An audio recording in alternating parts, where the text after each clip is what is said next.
Welcome to WCrypto. Hello, my friends. Welcome back to WCrypto. From the tariff announcement to today, Bitcoin has taken a staggering 9.26% hit.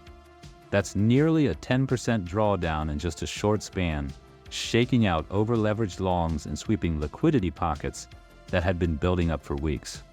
Yesterday, I pointed out that Bitcoin, hovering around 100,500 at the time, was dipping into the fresh long liquidity that had been stacked at the end of January, near 100,800. This was the critical inflection point where I took my long entry. The price initially bounced to 101,400, giving the illusion of a V-shaped recovery, only to roll over and flush deeper into lower liquidity levels, targeting 99,000. Right now, as I'm recording this, the liquidation heat map on the 1-week time frame shows the zone from 99,000 to 97,000 getting aggressively absorbed. The question is, are we bottoming here, or is there another liquidity void waiting to be exploited?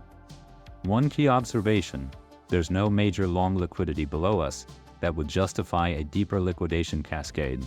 This makes a strong argument that market makers could shift their focus upward, where liquidity pools are forming at 102,800 and 106,500.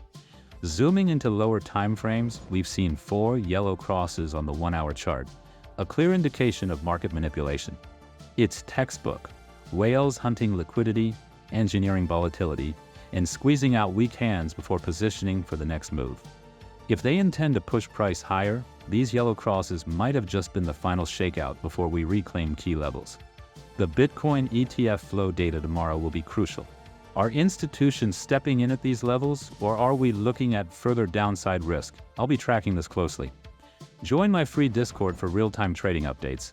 If you got value from this breakdown, smash that like button, subscribe, and hit the bell to stay ahead of the market.